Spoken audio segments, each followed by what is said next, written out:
Oulanyah Jacob Oulanyah is a Ugandan politician, agricultural economist, and a lawyer. He has been the Deputy Speaker of the Ninth Parliament of Uganda since 19th May 2011.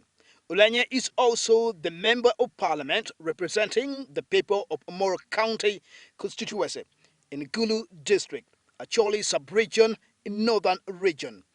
Little is known about him, but his background and education fact file point to a fact that he is a civilized and educated man. He was born in Gulu district on the 23rd of March 1965. He attended St. Joseph College Laibi, Dr. Obote College Boroboro, and Kolo Senior Secondary School for his O-level and A-level education. In 1988, he joined Makerere University, the oldest university in the East African community, where he studied economics. He graduated in 1991 with a Bachelor's of Arts degree in agriculture economics. That same year, he entered law school, also at Makerere University, graduating in 1994 with a Bachelor of Laws degree. He served as Speaker of the University Students' Guild during his stay at Makerere. In 1995, he attended the Law Development Center, where he obtained a postgraduate diploma in legal practice. His political career is vast and surrounded by lack and exploitation of opportunities that comes his way. Following his graduation from the LDC, Oulanyah worked as a lecturer at the center. During the same time frame, he began private law practice at the law firm of Oulanyah, Honoria and Company Advocates. In 2001, he entered politics by successfully contesting for the parliamentary seat of Omoro County in Gulu District on the Uganda People's Congress ticket. In 2005, he chaired the Parliamentary Legal Committee that recommended the constitutional amendments lifting the presidential term limits. He also participated in the peace talks between the government of Uganda and the Lord's Resistance Army rebels. In 2006, standing as a UPC candidate, he lost his re-election bid. In July 2006, he quit the UPC and joined the ruling National Resistance Movement. In 2008, he served as the chairman of the Commission of Inquiry into the controversial sublease of Kiseka Market, one of the municipal markets in the city of Kampala. In March 2011, Oulanyah was elected to represent Omoro County, Gulu District in the 9th Parliament. This time on the NRM ticket. He was elected as Deputy Speaker of Parliament on the 19th of May 2011. The controversies surrounding the political life of Jacob Oulanyah stems from the first month of his victorious election to the office of the Deputy Speaker.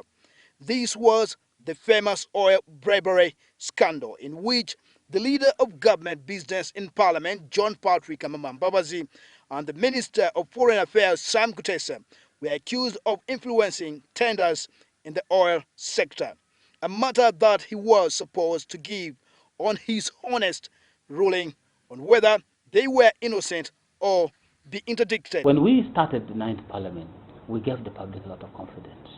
So everybody came here. Even matters that we were going to court, they brought it here. Whereas the matter ended up in court, refraining Parliament from discussing the matter that was before court, Oulanyah's tenure was never spared with absenteeism of members in the House every time he was to chair the House session. But what was supposed to be done if Parliament was to perform serious under his watchful eye? But the real serious business should be after about 6 months and must end by the 4th year of Parliament. Whereas it was a hard nut to crack, some bills that were urgently needed by government went through. These included, among others, the Public Order Management Bill, the Armed Pornography Bill 2011, the Armed Homosexuality Bill 2010, which was declared by court null and void because the House lacked quorum at the time it was passed, the Higher Education Finance Bill 2013, the HIV and AIDS Prevention and Control Bill 2010, the Petroleum Exploration, Development and Production Bill 2012, among others. Done fairly well on the bills and possibly motions, but petitions we have not. We have petitions that have taken a long time, and it's embarrassing. The mystery that surrounded Oulanyah's tenure in the chair of the Deputy Speaker could also be told from his perception of the manner in which MPs often posed questions to the leader of government business. In his own words, he always said that he's disturbed. When you go to the House and when you are chairing the sessions of Parliament, and then you look at the way the debate is, people just come and they walk into the chamber and they start debate, which require no research. And that is why you spend a lot of time, everybody wants to speak on these same things, which is not good. I read the Hansard one day, I have stopped reading it. Read the Hansard of the 1960s Parliament, the first Parliament, read those Hansards and read our Hansards today. I'm being very honest here. Because for me, I like progress. Following this perception, Oulanyah believes that the 9th Parliament he chaired as Deputy Speaker was a failure compared to the previous parliaments. It was people who stood to speak. They spoke for Uganda. They spoke for its people. But now, sometimes people don't even want to speak on certain issues. Indeed, many Ugandans lost hope in how the 9th Parliament transacted serious business. The question that lingered on the minds of many was whether the 9th Parliament was a rubber stamp or not. I don't know why people make the rubber stamp thing to look negative. It is not. That's what Parliament does. The flamboyant man believed that the 6th and 7th Parliament that played a significant role in riddling the country's growing democracy by abolishing the presidential term limits were exemplary as opposed to the 9th Parliament. To date, people still go refer to them and they go and extract things from it.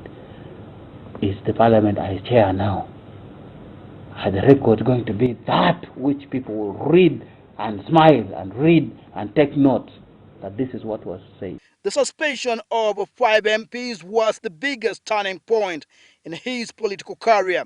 The date was October 3rd, 2013. The House had expected an apology from MP Semujunganda over misconduct.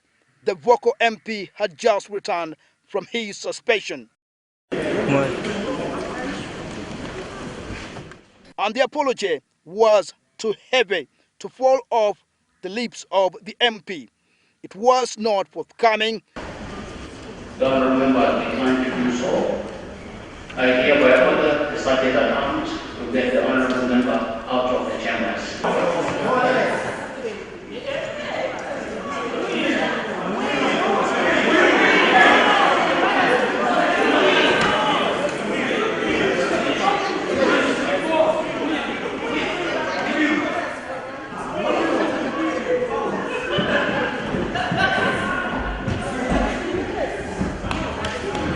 Called for the condemnation of Deputy Speaker's order to throw the MP out of Parliament violently.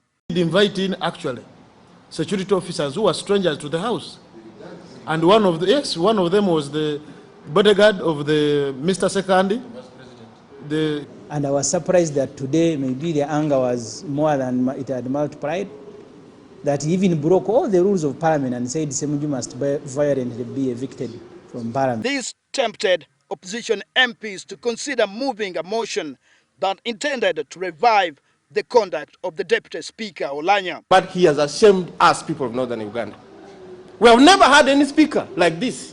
But now to go to the extent of applying the brutal force on a colleague member of Parliament, I think that is going far beyond. Following this brewing political impasse in the face of the Deputy Speaker Oulanyah, he had vowed to stay the suspended MPs out of Parliament unless they apologized to him. It was on October 9th, 2013. In the afternoon, the House was scheduled to resume business. The situation was tense as both the suspended MPs and the Deputy Speaker Oulanyah were ready for a showdown.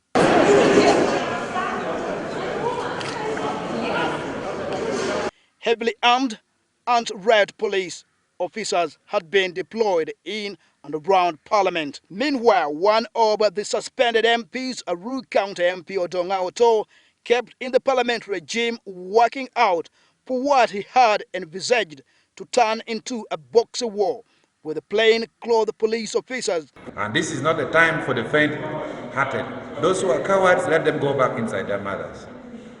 We shall face these struggles. My discussions with the leader of the opposition, and being what I am, and since I have found occasion to even apologize for things I have not done, sometimes just for the sake of peace, I have done that, and I don't feel any smaller because of doing an apology. For Sibasi, Television, the capital, Kampala.